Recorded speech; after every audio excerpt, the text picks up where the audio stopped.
اب آپ سورہ توبہ کی کیسٹ نمبر 9 سماعت فرمائیں۔ على إبراهيم وعلى آل إبراهيم في العالمين إنك حميد مجيد. قال الله تبارك وتعالى في كلامه المجيد: أعوذ بالله من الشيطان الرجيم. بسم الله الرحمن الرحيم.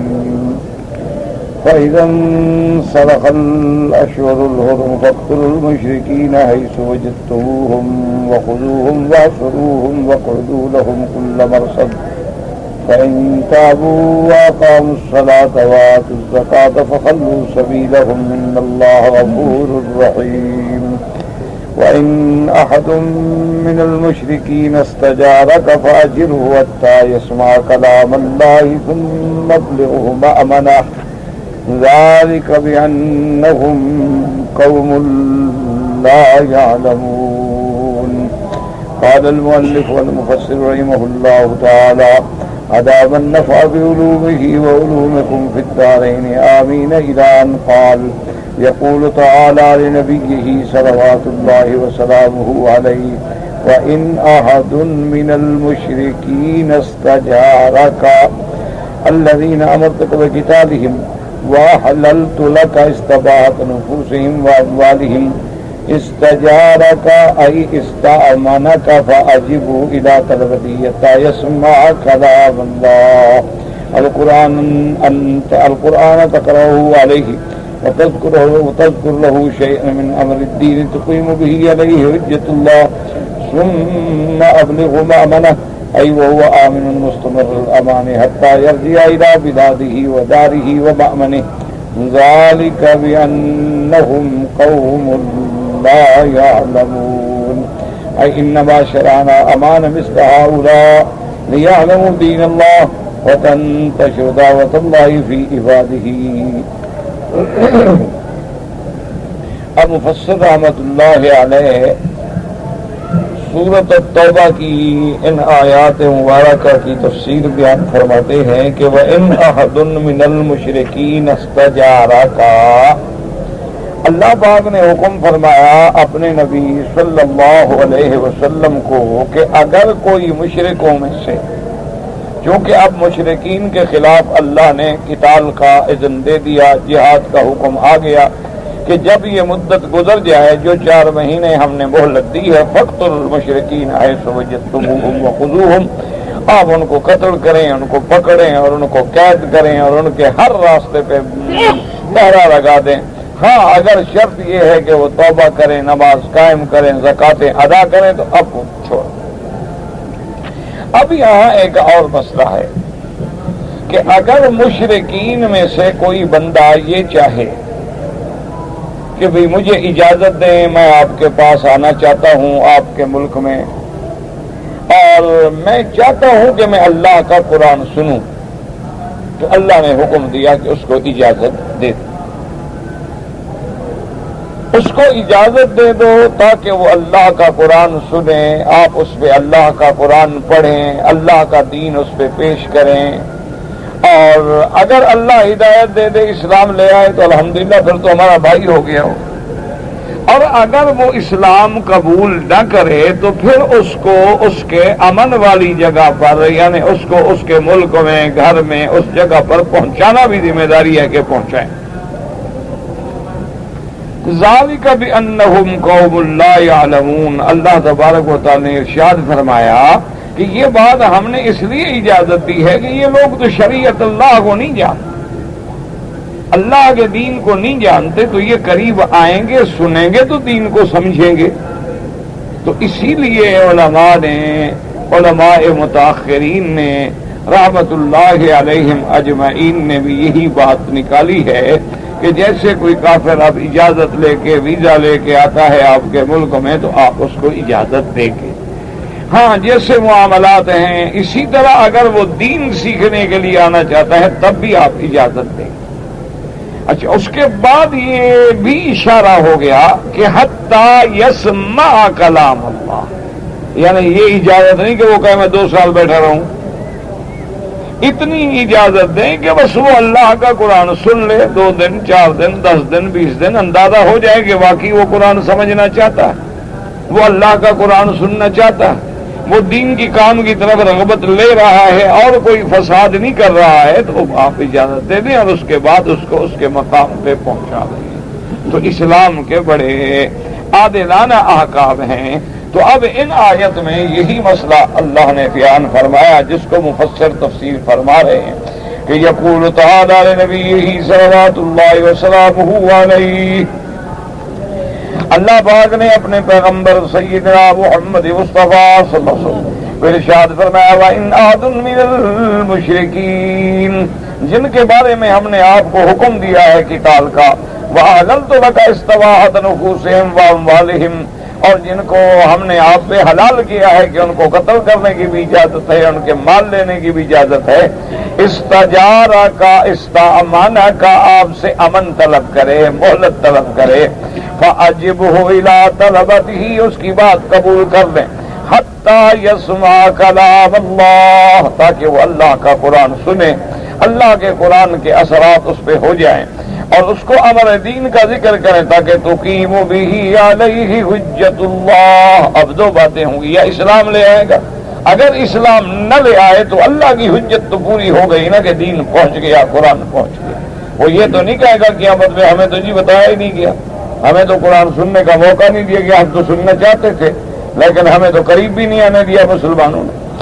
اس کے بعد فرماتے ہیں ثم ابلغه مأمنه وهو آمن، جتنے دن آپ اس کو اجازت دیں گے امن کے ساتھ، آپ کی ذمہ داری ہے وہ مامون ہوگا اور امان میں ہوگا، حتی یرجع الی بلادہ، حتیٰ کہ اس کو اس کے شہر اس کے ملک میں واپس کریں اور اپنی جگہ پہ چل جائے۔ یہ اجازت ہم نے کیوں دی ہے؟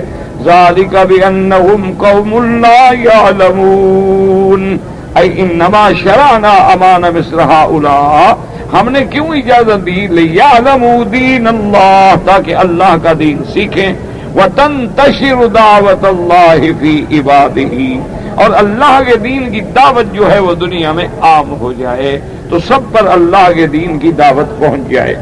وقال ابن ابی نجیح نے مجاہد کی تفسیر یاد لایا، قال انسان یاتی کا اسما تقول وما انزل عليك فهو آمن حتى يأتيك فتسمع كلام الله وحتى يبلغ مأمنه حيث جاء۔ حضرت مجاہد رحمت اللہ علیہ بھی اس آیت کی تفسیر میں ارشاد فرماتے ہیں کہ انسان یاتی کا کوئی بندہ آتا ہے آپ کے پاس اور وہ چاہتا ہے لیسمع ما تقول، کہ آپ کیا فرماتے ہیں، آپ کی دین کی بات سننا چاہتا ہے، قرآن سننا چاہتا ہے،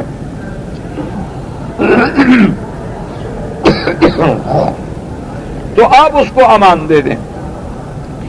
لمن جاءہ مسترشدن او فی رسالت، اچھا، اور اس کو ہوتا کہ اللہ کا کلام سنے، وَحَتَّى يَبْلُغَ مَأْمَنَهُ حَيْثُ جَاءَ، اور سننے کے بعد پھر اس کو واپس بھی اس کی مقام پہ پہنچائیں۔ ومن هذا كان رسول الله يؤتمر من جاء مسترشدا وفي رسالة كما جاءوا يوم الحديبية جماعة من الرسل من قريش منهم عروة بن مسعود وكذب بن حفص وسعيد بن عمرو وغيرهم واحدا بعد واحد يترددون في القضية بينه وبين المشركين فرأوا من عذاب المسلمين رسول ما بهرهم وما لم يشاهدوا عند ملك ولا قيصر فرجعوا إلى قومهم وأخبروهم بذلك۔ اس لیے مفسر رحمۃ اللہ علیہ فرماتے ہیں کہ اس آیت مبارک کے اترنے کے بعد میرے آقا سرکار دو عالم سیدنا محمد الرسول اللہ صلی اللہ علیہ وسلم کی خدمت میں جو بھی کوئی کافر آتا، مشرک آتا، آپ اس کو امان دیتے ہیں۔ سوال یہ ہے کہ اس کے آنے کا مقصد کیا ہے، کہ وہ کچھ دین سیکھنا چاہتا ہے، یا اس کے آنے کا مقصد کیا ہے کہ وہ کوئی پیغام پہنچانا چاہتا ہے، یعنی وہ سفیر بن کے آیا ہے، وفد بن کے آیا ہے، قاصد بن کے آیا ہے، یا آیا ہے اللہ کے دین سیکھنے کے لیے، تو حضور اس کو امان دیتے تھے۔ کما جاء یوم الحدیبیہ جماعۃ من الرسل، جیسے کہ حدیبیہ والے دن حضور صلی اللہ علیہ وسلم کی خدمت میں کافروں کی جماعتیں بڑے بڑے لوگ آئے قاصد بن کر، جن میں عروۃ ابن مسعود ہے، مکرز ابن حفص ہے، سہیل ابن عمر ہے، اور ان کے علاوہ بھی لوگ ایک کے بعد ایک آتے رہے تاکہ صلح کے قضیے میں بات ہوتی رہے۔ اور ان کے بعد جب وہ آئے اور انہوں نے دیکھا من اعظام المسلمین رسول اللہ صلی اللہ علیہ وسلم، ان کافروں نے جب آگے دیکھا مسلمانوں کے دل میں حضور کی عزت و ادب کیا ہے، دعا کریں اللہ ہمیں بھی حضور کا ادب نصیب فرمائے، اللہ ہمیں بھی حضور کی محبت نصیب فرمائے۔ تو کافر تو دیکھ کے دنگ رہ گئے کہ حضور کے ایک آنکھ کے اشارے پر صحابہ جان دینے کے لیے تیار بیٹھے، اور حضور صلی اللہ علیہ وسلم اگر وضو فرماتے ہیں تو صحابہ پانی بھی نیچے گرنے دیتے، اور حضور صلی اللہ علیہ وسلم اگر اپنا ناک مبارک صاف فرمائیں، لعاب مبارک تو صحابہ لے کے فوراً اپنے چہروں پہ مل لیتے ہیں۔ تو یہ اعظام اور یہ محبت اور یہ ادب جو تھا حضور صلی اللہ علیہ وسلم کا، تو کافر دیکھ کے حیران ہو گئے۔ معلوم یشاہدوہ عند ملک ولا قیصر، انہوں نے تو قیصر و کسریٰ کے دربار میں بھی یہ ادب نہیں دیکھا تھا۔ ایک ادب ہوتا ہے ڈر سے اور ایک ادب ہوتا ہے دل سے، تو آسمان زمین کا فرق۔ اس لیے دعا کریں کہ اللہ ہمیں حضور کا دل سے ادب نصیب فرمائے۔ اللہ تبارک و تعالی ہمیں اصحاب رسول، اللہ تبارک و تعالی ہمیں اپنے اولیاء اللہ اور اپنے عباد صالحین سب کا دل سے محبت بھی، ادب بھی اور احترام بھی نصیب فرمائے۔ یاد رکھیں ہمیشہ بزرگوں کی ایک بات ہے کہ بے ادب محروم شد از فضل رب۔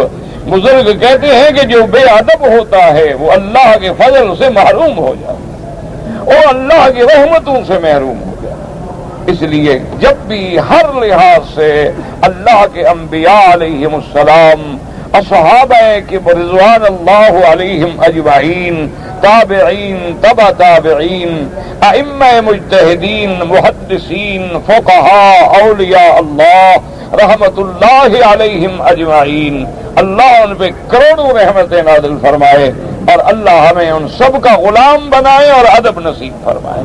اگر بے ادبی کرو گے تو دین و دنیا برباد ہو جائے، یہ ہمیشہ یاد رکھیں۔ اللہ بے ادبی سے، گستاخی سے محفوظ رکھے۔ اللہ پاک ہمیں، اب دیکھیں کہ صحابہ کا ادب ہے کہ کافر حیران ہو رہے ہیں، کہتے ہیں ایسی جماعت تو ہم نے دیکھی ہی نہیں۔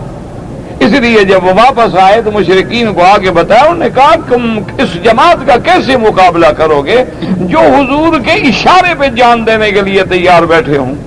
اگر آقا وضو فرمائے تو پانی نیچے نہیں گرنے دیتے، اگر حضور صلی اللہ علیہ وسلم اپنا پسینہ ہو تو وہ اپنی شیشیوں میں بند کر کے عطر بنا لیتے ہیں۔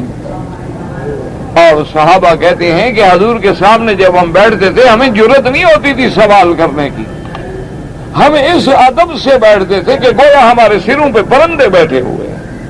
صحابہ کہتے ہیں صرف دو شخصیات ہیں جن کو اللہ نے یہ مقام دیا تھا کہ جو نظر اٹھا کے محمد مدنی کے چہرے پہ دیکھ سکتے تھے، صرف ابو بکر و عمر رضی اللہ عنہما، وَكَانَ يَنظُرُ إِلَيْهِمَا، اور حضور بھی ان دونوں کی طرف دیکھتے تھے، وہ یبتسم اور تبسم فرماتے تھے، مسکراتے تھے۔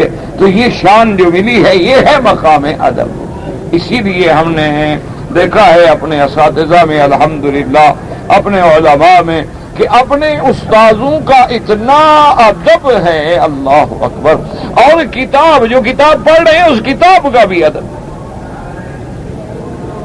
اور یعنی آپ اندازہ کریں کہ حضرت کاندیلوی رحمت اللہ علیہ اگر کتاب یوں کھلی ہوتی نا جی، اچھا دوسری کتاب ادھر رکھی ہے تو آپ اٹھ کے ادھر آ جاتے، ادھر آگے بیٹھ جا، حضرت نہیں بھائی مجھے اٹھنے میں کیا حرج ہے، کتاب کو کیوں الٹا کرو بھائی؟ اب حالانکہ یہ کوئی حکم نہیں ہے، یہ کوئی مسئلہ نہیں، لیکن یہ ادب کا مقام ہے۔ جن کو اللہ ادب دیتے ہیں نا پھر ان کو پتہ چلتا ہے کہ وہ مقام ادب جو ہے کیا ہے۔ اسی لیے حضرت عبداللہ ابن عمر رضی اللہ عنہما جب حج سے واپس تشریف لے آئے تو ایک جگہ سواری آپ نے روک، آپ اپنی سواری سے اترے، لوٹا مبارک پانی کا جو برتن تھا، جو بھی چیز تھی ہاتھ میں لی اور ایک جگہ جا کے بس ایسے بیٹھ گئے، تھوڑی دیر کے بعد آ گئے۔ اب دیکھنے والے حیران ہیں. انہوں نے کہا بھی نہ تو آپ نے کوئی پیشاب فرمایا، نہ وضو فرمایا، نہ استنجا فرمایا، ایسے چلے گئے بیٹھ گئے. راجن حیران ہو گئے بھی بلا وجہ جا کے بیٹھنا. انہوں نے پوچھا کہ عبداللہ ابن عمر رضی اللہ عنہما آج تو آپ نے ایسا کام کیا ہے، ہم حیران ہو گئے. سواری روکی، سفر رک گیا، اترے، پانی لے کے دور چلے گئے، وہاں جا کے صرف بیٹھے رہے، بیٹھ کے اٹھ کے آ گئے. فرمایا بھائی مجھے استنجے کی تو ضرورت نہیں تھی، لیکن اسی جگہ میرا محبوب اترا تھا، میں چاہتا تھا کہ وہ سنت نہ چھوڑ جائے. اتباع یہ ہے عشق محمد مصطفیٰ صلی اللہ علیہ وعلا آلہ واصحابہ وسلم تسلیما کثیرا کثیرا. آج تو بھائی استاذ کی تو بات ہی کوئی نہیں. آج تو لوگ ائمہ کرام اور مجتہدین عظام کا نام بھی ایسے لیتے ہیں جیسے کوئی گھر کا کوئی چھوکرا ہو، کوئی ملازم ہو، کوئی گھر میں کام کرنے والا آدمی ہوتا ہے نا، ایسے نام لیں گے جیسے تھوک نکال لیں گے. انا للہ و انا الیہ. اللہ ان کو بھی ہدایت عطا فرمائے، اللہ ہمیں بھی ہدایت عطا. اللہ کے گھر میں سب کے لیے رحم مانگا کریں. یہ مقام ادب ہے. اللہ حرمین کا بھی ادب نصیب فرمائے. اللہ مسجد الحرام کا بھی ادب نصیب فرمائے. اللہ مدینۃ الرسول کا بھی ادب نصیب فرمائے. میرے بھائی ادب جو ہے یہ ادب ہی گویا کہ سارا دین ہے ہی ادب. یعنی جیسے بزرگ کہتے ہیں کہ الدین کلھا ادب، دین ادب ہی کا نام ہے. جب دل میں ادب آ گیا دین آ گیا، اور ادب ختم ہو گیا گویا دین سے آدمی ہٹ گیا. اس لیے آپ نے دیکھا ہے آپ بڑے بڑے علماء، بڑے بڑے مشائخ عظام، بڑے بڑے لوگ جن کی زندگیاں حضور کی محبت میں گزر گئی ہیں. امام مالک جیسا آدمی، امام دار الحجرہ رحمت اللہ علیہ، وہ سواری پہ سوار نہیں ہوتے تھے.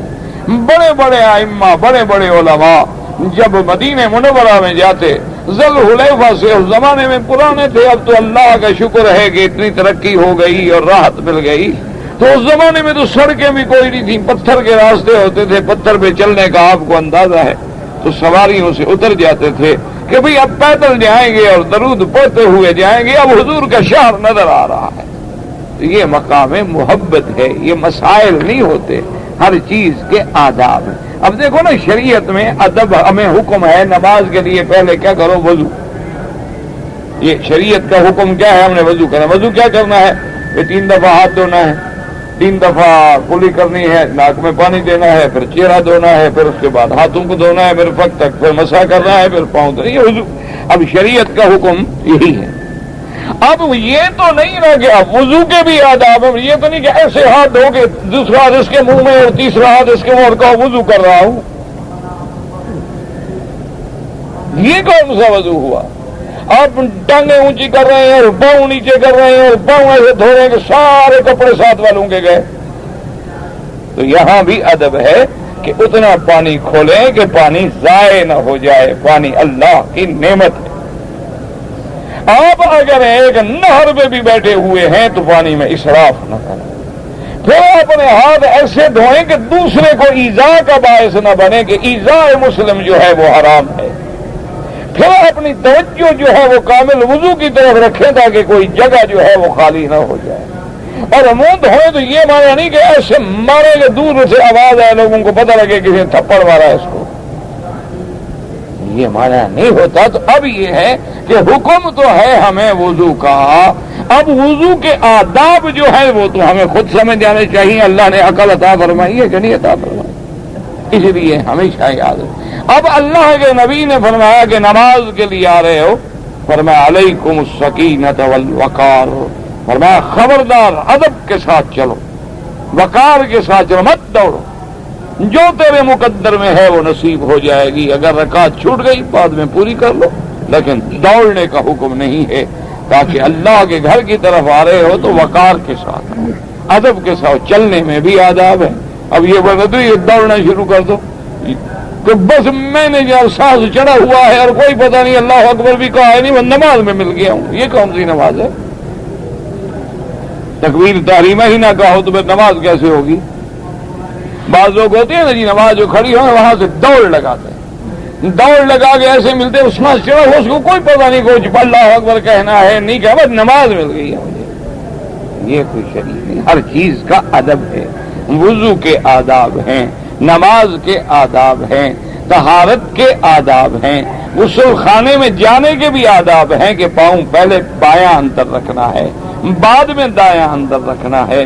مسجد میں داخل ہونے کے بھی آداب ہیں. حضرت تھے جلال آبادی رحمت اللہ علیہ، فوت ہو گئے، تو میں نے بھی زیارت کی تھی ان کی. اس وقت بہت ہی عاجز تھے، بہت ہی عاجز ہو گئے، بڑھاپا تھا بہت زیادہ. بہت بڑے عالم تھے اور ماشاءاللہ بہت عظیم مدرسہ ہے جلال آباد میں. اب بھی اللہ کا شکر ہے مدرسہ قائم ہے. تو میں نے بھی بڑھاپے میں دیکھا ہے. اب اندازہ فرمائے کہ یعنی موٹر میں چڑھنا ہے تو وہ فرماتے کہ نہیں بھی پہلے دایاں پاؤں رکھنا ہے.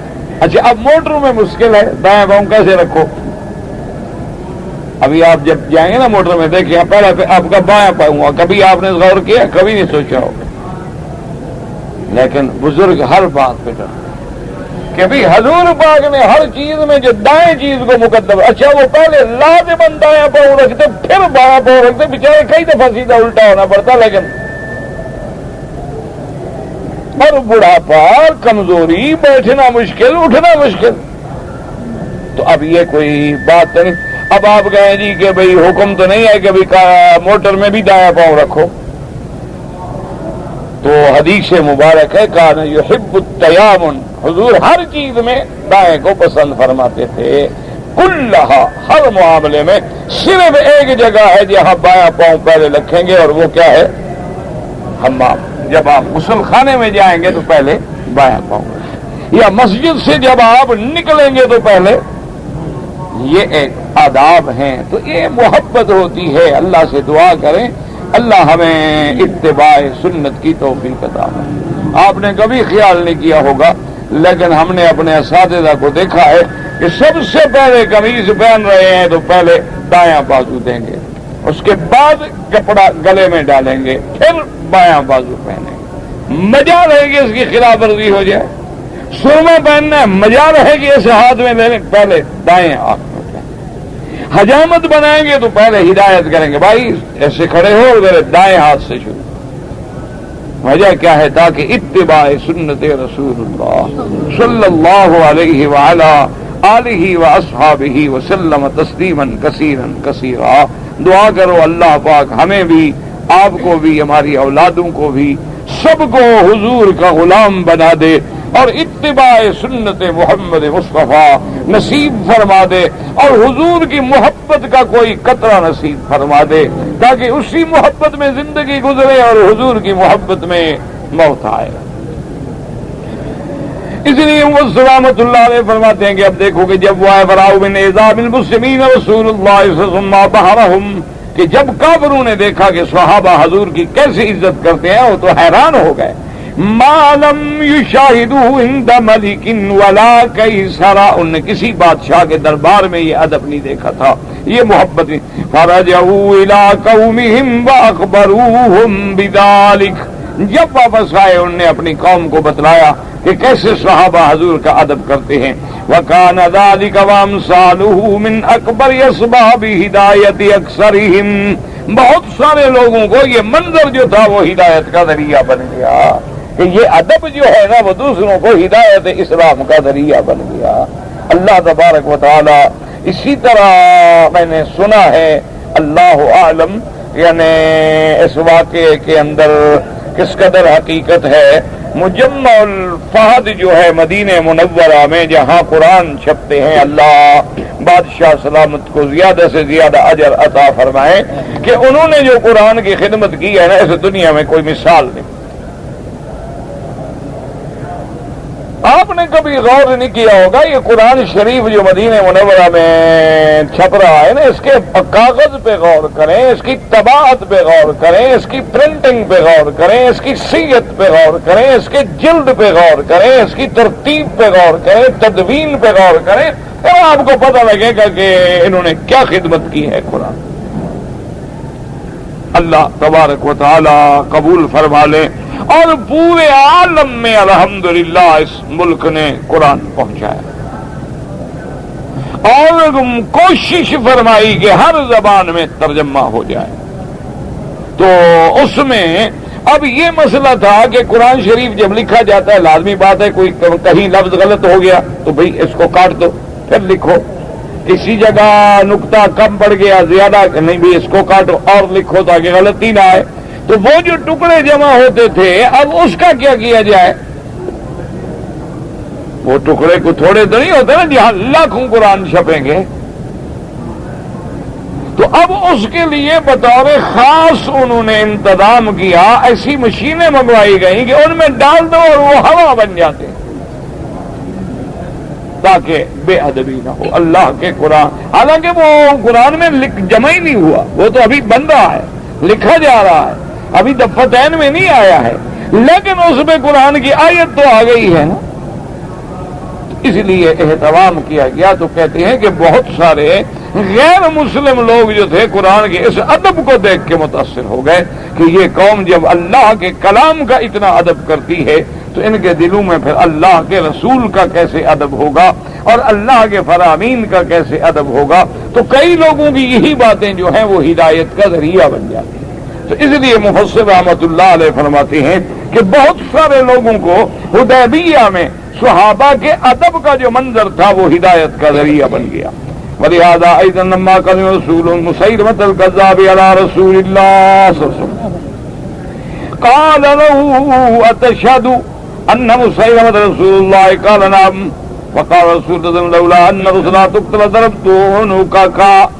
حضور صلی اللہ علیہ وسلم کی خدمت میں مسیلمۃ ابن الکذاب یہود جس نے دعوی نبوت کیا تھا، جھوٹا نبوت کا دعویٰ جس نے کیا، اس نے اپنا ایک قاصد بھیجا حضور صلی اللہ علیہ وسلم کی خدمت میں۔ اب جب وہ قاصد آیا تو حضور نے اس سے پوچھا اور فرمایا کہ اتشہد ان مسیلمۃ رسول اللہ، کیا تم اس بات کی گواہی دیتے ہو کہ مسلمہ بھی اللہ کا رسول ہے؟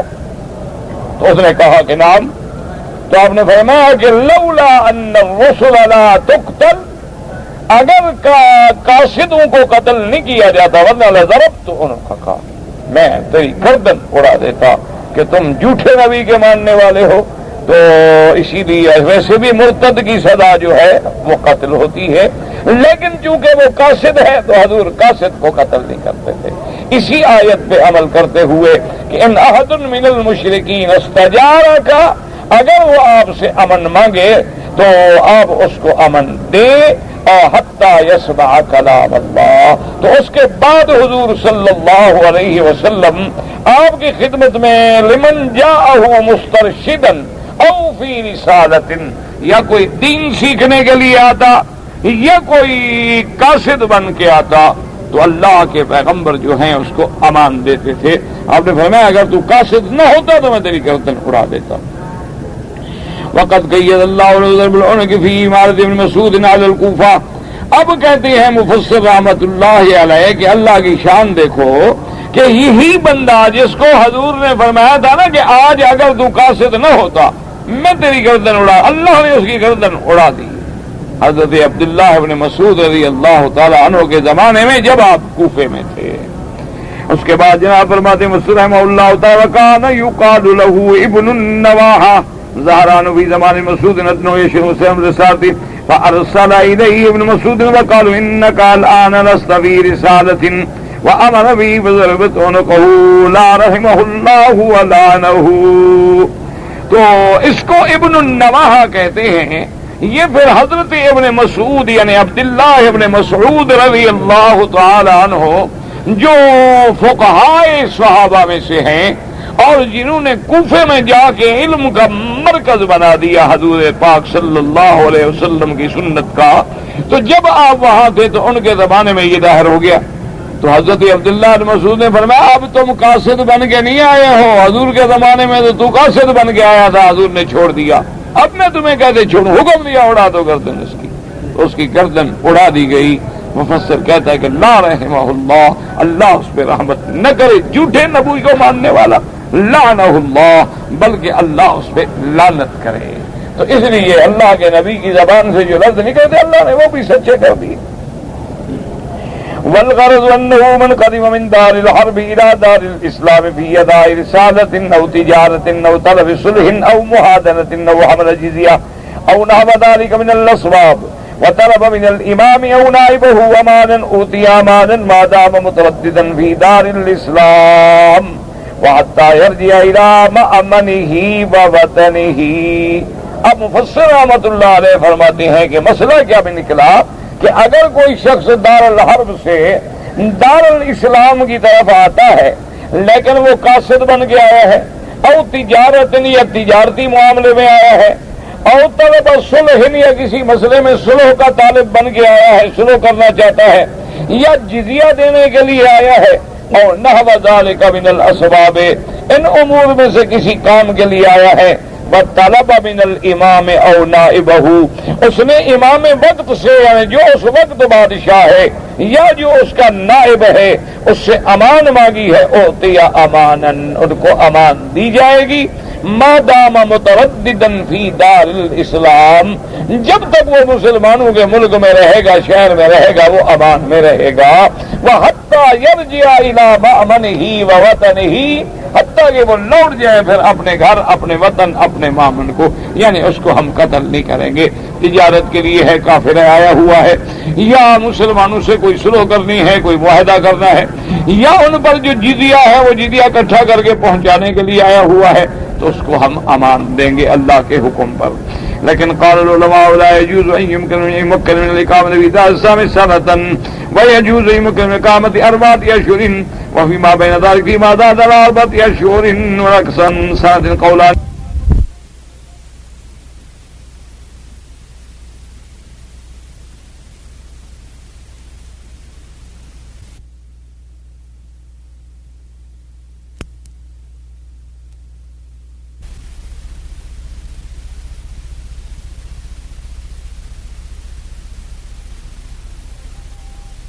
علماء، اب یہ بھی فرمائیں گے علماء، کہ علماء یہ فرماتی ہے کہ لا يجوز ان يمكن من الاقامت فی دار الاسلام سنتا، اس کو یہ نہیں کہ 1 سال تک ہی چھوٹ دے دو بلکہ 4 مہینے کی اجازت دے دو، یا 4 مہینے سے کچھ کم یا 4 مہینے سے کچھ زیادہ.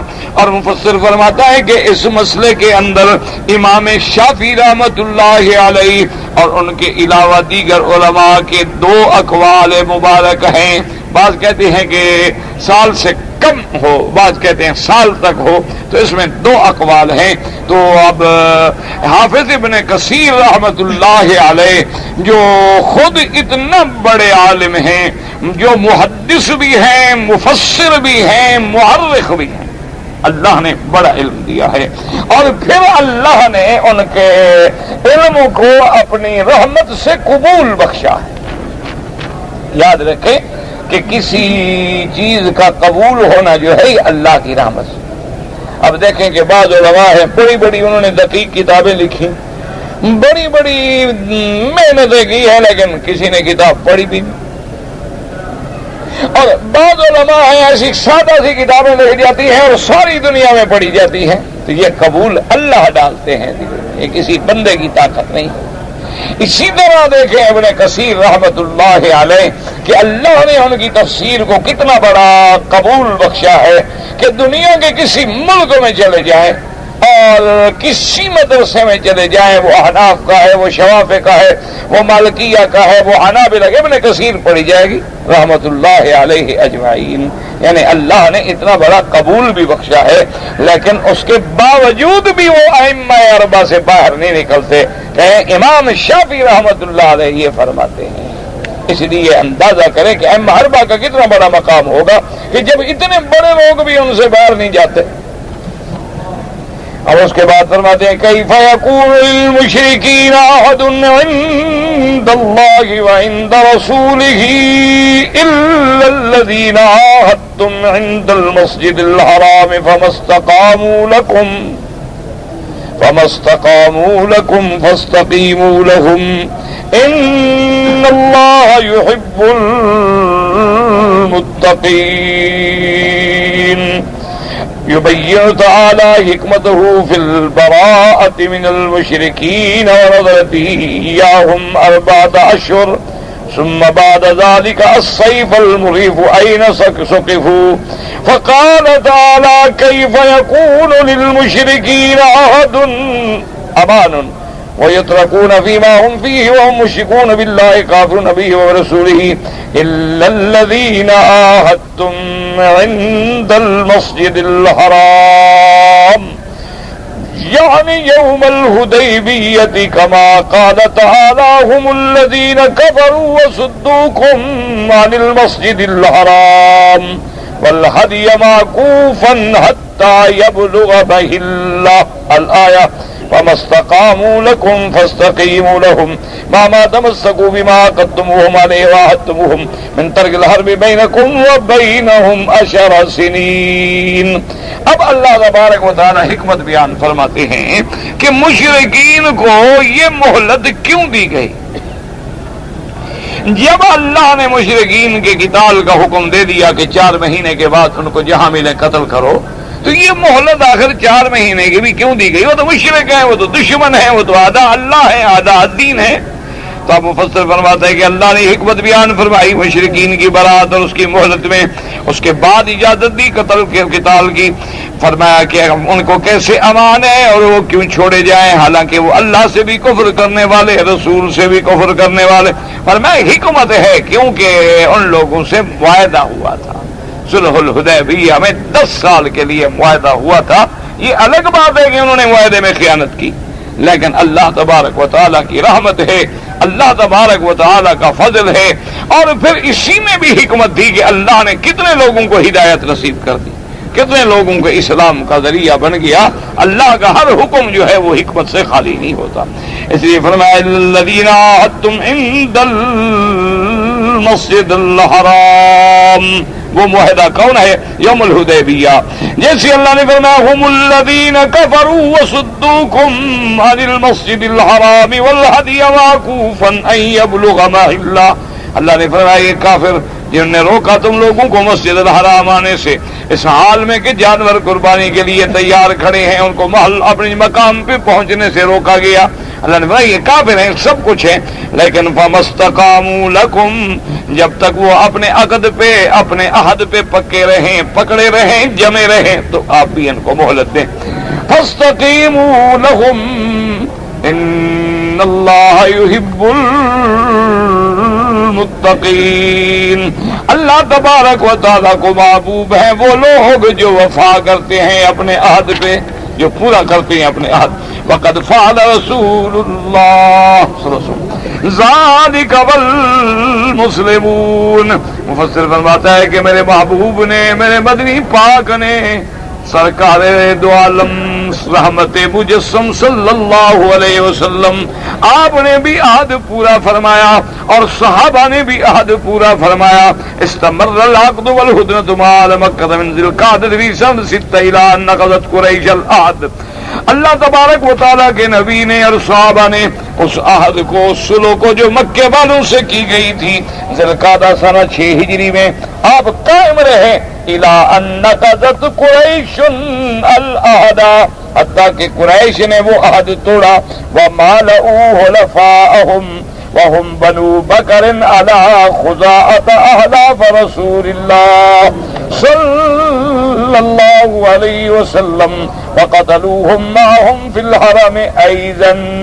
سب سے پہلے قریش نے عقد توڑا تھا، چونکہ بنو خزاعہ جو ہے وہ حلیف ہے میرے محبوب محمد مصطفیٰ، اور بنو بکر جو تھے یہ حلیف تھے قریش کے.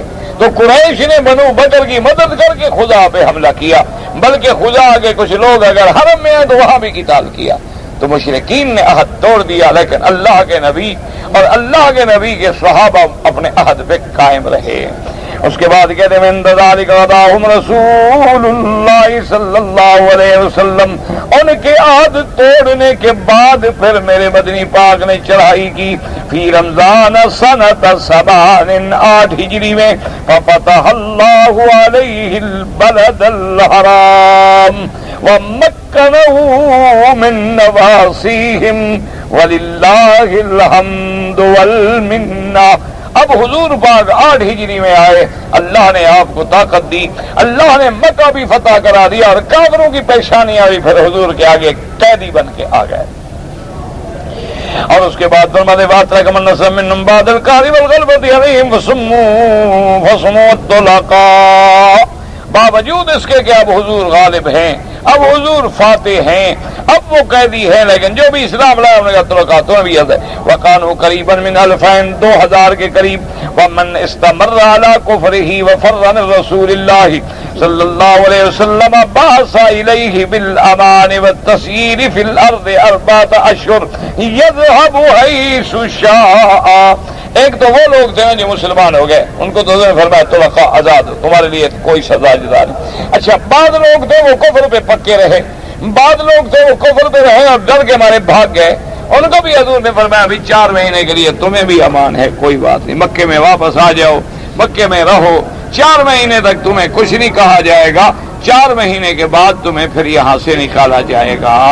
اور اس کے بعد فرماتی ہیں وَمِنْهُمْ صَفْوَانِ بْنِ أُمَيَّةَ وَإِكْرَمَةَ بْنِ أَبِي جَهْلٍ وَغَيْرِهِمَا ثم هداهم الله بعد ذلك الإسلام التام والله المحمود على جميع ما يقدر ويفعله۔ صفوان ابن امیہ بھی انہی لوگوں میں ہیں، اکرمۃ ابن ابی جہل بھی انہی لوگوں میں ہیں جو بھاگ گئے، پھر حضور نے امان دے دی۔ اور اس کے بعد مفسر فرماتا ہے کہ پھر اللہ نے ہداہم اللہ بعد ذلك الى الاسلام التام، پھر اللہ نے ان کو اسلام کامل کی ہدایت عطا فرمائی کہ وہ اکرما پھر بطل من ابطال الاسلام رضی اللہ تعالی عنہ۔ اللہ نے پھر آپ کو مقام صحابہ میں بہادر بنایا، حتیٰ کہ خالد بن الولید کے بعد اگر کسی کا نمبر آتا تھا تو اکرما تھے رضی اللہ تعالی عنہ۔ تو اس لیے اللہ تبارک و تعالی نے ان کی ہدایت کا فیصلہ فرمایا، اور اس تمام محامد اللہ کے لیے ہیں، اور اللہ تبارک و تعالی جو چاہیں وہ ہر بات پہ قادر ہیں، وہ جب چاہیں دلوں کو بدل دیں، وہ چاہیں تو کفر و شرک سے نکال کے اسلام کی دولت سے مالا مال کر دیں، اور وہ چاہیں تو کسی کو گمراہ کر دیں۔ من يهده الله فلا مضل له ومن يضلله فلا هادي له۔ جس کو اللہ ہدایت دے کوئی گمراہ نہیں کر سکتا، اور جس کے مقدر میں اللہ گمراہی کا فیصلہ کر دے کوئی ہدایت نہیں دے سکتا۔ دعا کریں کہ اللہ ہمیں ہدایت عطا فرمائے اور ہدایت کا فیصلہ فرمائے۔ فرماتے کیف ان یظہروا علیکم لا یرقبوا فیکم الا ولا ذمة یرضونکم بافواہہم وتابى قلوبہم واکثرہم فاسقون۔ اللہ نے فرمایا قل تعالی محرضا للمؤمنین لا معاداتهم والتبری منهم مبینا انهم لا یستحقون ان یکون لهم عہد لشرکهم بالله تعالی وکفرهم برسول اللہ فلو انهم لو ظهروا على المسلمین ودیروا علیہم لم يبقوا ولم يذروا ولا راقبوا فيهم إلا ولا ذمة۔ قال علي بن أبي طلحة إكرمة وفيهم باس إلا القرابة والذمة الأحد وقضى قال ذاك وصديق ما قال تميم المقبل أفضل الناس خلوف خلفوا قطعوا الإلا وعراك الرحم وقال حسان بن ثابت رضي الله عنهم وجدناهم كاذبا إلا هم وذر إلا والأحد لا يكذبوا۔ اور اللہ نے فرمایا میرے اپنے بندوں کو ایمان والوں کو کہ دشمن تمہارے کافر دشمن ہیں تم ان سے آپ عداوت رکھو اور برات کا اظہار کرو، اور اللہ نے بیان فرما دیا کہ ہم وہ کفر پہ اور شرک پہ رہنے کے بعد کسی چیز کی رسپیات کے مستحق نہیں ہیں۔ وَلِأَنَّهُمْ لَوْ ظَهَرُوا عَلَى الْمُسْلِمِينَ وَإِنْ يَظْهَرُوا عَلَيْكُمْ اگر خدا نہ خواستہ کافر تم پہ مسلط ہو جائیں لَا يَرْكَبُوا فِيكُمْ إِلًّا وَلَا ذِمَّةً۔ إِلًّا کہتے ہیں رشتہ داری قرابت داری، ذمہ کہتے ہیں عہد۔ اللہ نے فرمایا میرا بدنی اگر یہ کافر غالب ہو جائیں یہ تو نہ رشتہ داری کا خیال کریں گے نہ کسی معاہدے کا خیال کریں گے، یہ تو مسلمانوں کو فوراً نقصان پہنچائیں گے، ان کو تو کسی چیز کا خیال نہیں ہوگا۔ اس لیے مفسر رحمۃ اللہ علیہ فرماتے ہیں کہ حضرت علی ابن ابی طلحہ، حضرت اکرمہ، حضرت عوفی، حضرت ابن عباس سے یہ قول نقل فرماتے ہیں العل علمانا قرابت رشتہ داری، والذمت ذمت کا معنی کیا ہے یعنی عہد۔ یہ کافروں کو کیا نہ ان کو کسی کی قرابت کا حیا ہوگا نہ کسی کے عہد کا حیا ہوگا، جیسے کہ حضرت حسان بن ثابت نے بھی فرمایا تھا وجدناہم کاذبا الا ہم، ہم نے پائے جھوٹے ہیں کوئی رشتہ داری نہیں ان کا دی، حالانکہ قرابت داری یا عہد والا بندہ جو ہے جھوٹ نہیں کرتا، لیکن یہ کافر تو ہر حال میں جھوٹے ہیں۔ وقال ابن ابی نجیح عن مجاہد لا يركبون في مؤمن إلا قال الإل الله وفی روایت لا یرکبون اللہ ولا غیرہ. اور بعد نے کہا کہ ال کا معنی انہوں نے کہا اللہ. تو اگر کیا مانا کہ اگر کافروں پہ غالب آ رہی ہے تو خدا کا بھی شرم نہ کریں کہ بھی یہ بندے ہیں خدا کی ہم رعایت کر دیں, یہ تو اس کا بھی خیال نہیں کریں. اس لیے ہمیشہ یاد رکھیں کہ مختلف لغتوں میں مختلف معنی ہوتے ہیں ہمیشہ. مثلا جبرائیل یہ اللہ کے فرشتے کا نام, اسرافیل, میکائیل. اب علماء نے لکھا اس کا معنی کیا ہے عبداللہ. جبر معنی عبد, ایل معنی اللہ, تو معنی کیا ہوگا عبداللہ. حالانکہ ظاہر ہم کہہ رہے ہیں جبرائیل. اسی طرح میکائیل, اسی طرح اسرافیل, سب کا معنی کیا ہے اللہ, عبداللہ. کیوں؟ یہ سب اللہ کے بندے ہیں, عباد مکرمون. تو اس لیے ہمیشہ یاد رکھیں کہ یہ ترجمے ہوتے ہیں مختلف لغات میں. جیسے کہ ہم اللہ کو خدا کہہ دیتے ہیں, یہ ترجمہ ہوتا ہے. یہ معنی نہیں کہ اب خدا کو نیا نام ہم نے نکالا ہے.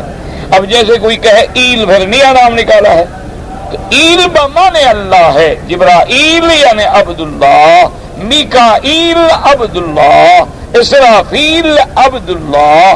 تو ہر لغت میں ایک جیسے لفظ آ گیا الن ولا ذمہ, تو ال بمانا قرابت, ذمہ بمانے عہد, یا ال بمانے اللہ. لا یرکبون فی اللہ, کہ وہ تو اللہ کا بھی رعایت نہیں کریں گے. تو اس لیے بات کو سمجھا کریں, اللہ سب کو سمجھ عطا فرمائے.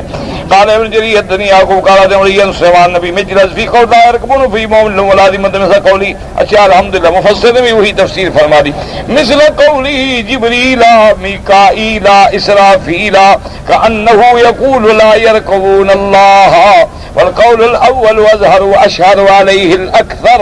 وعن مجاهد ايضا الال الاحد, وقال قتادة الال الحلف. انہوں نے کہا کہ ال کا معنی قرابت بھی ہے, اور بعد میں فرمایا کہ الن کا معنی معاہدہ بھی ہے, اور بعد میں فرمایا ال کا معنی قسم بھی ہے. اگر ان کی آپ کے میں کوئی عہد ہو, قسم ہو, یہ کسی چیز کا بھی خیال نہیں کریں گے. اللہ تبارک و تعالی ہمیں بھی اور ہر مسلمان کو قرآن و سنت پہ چلنے کی توفیق عطا فرمائیں. بہرحال ایک دوست نے, بھائی نے پوچھا ہے کہ طواف کی حالت میں اس بات تو کوئی نہیں ہوتا, اضطباع ہوتا ہے. کیا معنی؟ کندھا نکالنا. رمل معنی پہلوانوں کی طرح چلنا, قوت کا مظاہرہ کرنا. اگر کوئی بندہ کندھا نہیں نکال سکا, پہلے 3 چکروں میں بھول گیا ہے اور رمل نہیں کر, کوئی بات نہیں ہے. بہرحال اس کو سنت کا ثواب تو نہ ملا, لیکن جرمانہ کوئی نہیں. میں ایک مسجد کے باہر لوگ جنازہ لایا, امام نے مسجد کے اندر سے کھڑکی کھول کے جنازہ پڑھایا. مجھے کیا پتا کھڑکی کیسے تھی, کہاں تھی, کیسے نہیں. اس امام سے پوچھو جس نے پڑھایا جنازہ, وہ پڑھایا. جواب مولوی مکی دے. ہاں یہ کیا ذمہ داری ہے بھائی جس مولوی نے جنازہ پڑھایا جا کے پکڑو اس کے گلے میں ڈالو رسی. اللہ کے بندے یاد رکھو کہ یہ اب حالات ہیں سامنے کہ کیا وہ جگہ ملی ہوئی ہے, صفیں اس کے پیچھے تھی, وہ صفوں سے آگے تھا, یا وہ اوپر کھڑا ہے اور کوئی صف نہیں ہے اس کے پیچھے, پھر کیسے پڑھا رہا ہے؟ اب جب تک ہم وہ جگہ نہ دیکھ سکیں میرا بھائی, کیسے بات کریں؟ 50 عدد اگر طواف کریں یکے بعد دیگرے تو کیا فائدہ ہوگا؟ انشاءاللہ اللہ اجر دیں گے. جب ایک طواف کرنے میں ولد اسماعیل یعنی اولاد اسماعیل میں کوئی غلام خرید کر کے آزاد کرو تو ایک ثواب ہوتا ہے ایک طواف کے برابر. ایک غلام پہ کتنے پیسے لگیں گے؟ ولد اسماعیل میں پہلے غلام ملے گا کہاں؟ اور باقی رہا کہ اکٹھے کرو, یہ کوئی حکم نہیں ہے. بعض جو لوگ کہتے ہیں 50 طواف کرو یہ ہوگا, ایسی کوئی حدیث مبارک نہیں. ویسے اللہ آپ کو چاہے 50 کی توفیق دے یا 500 کی توفیق دے, ہمیشہ یاد رکھو کہ جو عبادت قرآن و سنت میں ثابت ہو اس کے زیادہ کرنے میں کوئی حرج نہیں ہوتا بلکہ ثواب ہوتا ہے. کیونکہ طواف اللہ کا حکم ہے کہ وَلْيَطَّوَّفُوا بِالْبَيْتِ الْعَتِيقِ, اب اسی طرح میرے محبوب نے طواف کیا، انبیاء نے طواف کیا، صحابہ نے طواف کیا، تو جتنا اللہ آپ کو نصیب کرے۔ بلکہ علماء نے یہ لکھا ہے الحمدللہ کہ مکہ میں رہتے ہوئے نفلی عبادتوں میں سب سے افضل عبادت ہی طواف ہے، کیونکہ قرآن آپ ہر جگہ پڑھ سکتے ہیں، صدقہ خیرات آپ ہر جگہ کر سکتے ہیں، تہجد اشراق اوابین آپ ہر جگہ پڑھ سکتے ہیں، لیکن طواف جو ہے وہ اللہ کے گھر کے علاوہ کسی جگہ نہیں ہو سکتا۔ اور جو ہے یمن لے اس زمانے میں جو لوگ تھے حملہ ہوا لے گئے، پھر واپس آ گیا الحمدللہ۔ کون لوگ تھے مجھے ملے تھے؟ اگر کوئی آدمی اپنا رشتہ دار زندہ ہے، اس نے وصیت کی ہے تو اس کے لیے عمرہ کریں، اگر وصیت نہیں کی تو آپ اپنے لیے عمرہ کریں اور ان کے لیے دعا کر دیں، اللہ اجر دیں گے انشاءاللہ۔ ہمارے کاروبار ہے کہ بس چلاتے ہیں ہم، ٹرانسپورٹ، تو زکوٰۃ جو ہے میرے بھائی، زکوٰۃ کا معنی یہ ہے کہ تم نے ایک مہینہ مقرر کیا ہے زکوٰۃ کا، مثلا ہر سال رمضان میں زکوٰۃ نکالتے ہو، تو اب رمضان جب اگلا آئے اس وقت جو تمہارے پاس آمدنی ہے اس کا 2.5%، یعنی 1000 کے پیچھے 25 روپے تم نے دینے۔ اب چاہے کچھ پیسے تمہیں 10 دن پہلے ملے ہیں، کچھ پیسے تمہیں 6 مہینے پہلے ملے ہیں، کچھ تمہیں 2 مہینے پہلے، تو یہ معنی نہیں ہوتا کہ ایک روپے پہ سال گزرے، اس طرح پھر کسی کا بھی سال نہیں گزرے گا۔ معنی یہ ہوتا ہے کہ جو تم نے وقت مقرر کر دیا ہے اور اس کے بعد جو تمہاری آمدنی آئی ہے، تنخواہیں دے کے، خرچے دے کے، ہر چیز نکال کے خالص نفع آیا ہے، وہ جو بچے گا اس کا 2.5% حساب کر کے زکوٰۃ ادا کر دو گے۔ اگر کوئی آدمی قاعدہ اولا میں تشہد کے بعد درود پڑھ لے تو احناف کے نزدیک جائز نہیں ہے، سجدہ سہو ہے، باقی ائمہ کے نزدیک معاف ہے۔ ہمارے ملک میں شب معراج مناتے ہیں، شب برات، تمہارے ملک میں بسنت مناتے ہیں، کیا کیا مناتے ہیں، اب تو پتہ ہی ڈر لگتا ہے دیوالی شروع نہ کر دیں۔ تمہارے ملک میں بابا یہ سارے رواج ہی ہیں نا، مناتے ہیں نا، عرس شریف مناتے ہیں، 11ویں شریف مناتے ہیں، تعزیہ شریف مناتے ہیں، چیلم شریف مناتے ہیں، اس کے بعد کونڈے شریف مناتے ہیں، 7 جمعرات شریف، تو کام یہی ہے، نہ اللہ کا نہ دین ہے، نہ قرآن ہے، نہ سنت ہے، وہ یہی ڈے منا رہے ہیں۔ انا للہ و انا الیہ راجعون، جن کا نہ اللہ نے حکم دیا نہ قرآن نے حکم دیا، دعا کریں اللہ ان کو بھی ہدایت کے فیصلے فرمائے۔ جب حج پہ گیا تھا، پہلا دن تو جمرات مارا، دوسرا دن نہیں مارا، تیسرے دن سب کو مارا، تو دوسرے دن والا کدھر گیا؟ اس کا قضا کیا یا نہیں کیا؟ اگر دوسرے دن تم نے نہیں مارا، تیسرے دن تیسرے کا بھی مارا اور دوسرے دن والی بھی قضا مار دی دوبارہ، پھر تو کوئی جرمانہ نہیں۔ لیکن اگر بالکل آپ نے رمی جمرات کامل ایک دن کی چھوڑ دی ہے تو پھر ایک بکری دم ادا کریں اور حدود حرم میں ذبح کر کے غریبوں کو کھلائیں۔ میں اپنے سر پہ ایک دفعہ خیرات لیا تھا، حالات نہیں ہے، کیا کرے گا؟ جب اللہ حالات ٹھیک کر دینا، کوئی ضروری تو نہیں کہ ابھی کرو، جب اللہ ٹھیک کر دیں گے کر دینا۔ جہاں شادی کرائی گئی ہے دھوکہ کیا گیا کہ وہ بیچارہ نہ لڑکی ہے نہ لڑکی، یعنی خنسا مشکل ہے، چھوڑ دیں بس، دوسری شادی کرو۔ اللہ کے گھر کی قسم کھا سکتے ہیں کہ اللہ کا نسبت تو اللہ کی طرف آئے گی نا، قسم تو اللہ کی ہوئی نا، لیکن بہتر یہ ہے کہ آدمی سیدھی اگر تو قسم نہ کھاؤ، مجبوراً کھانی پڑے تو پھر اللہ کے نام کی، واللہ باللہ تاللہ۔ حضور صلی اللہ علیہ وسلم معراج میں ہجرت سے پہلے گئے ہیں، باقی تاریخیں دیکھنی ہیں تو سیرت کی کتابوں میں دیکھ لیں۔ جب بچہ بات کرنے والا بنے تو کیا سکھائیں؟ اللہ کا نام سکھائیں اور کیا سکھائیں؟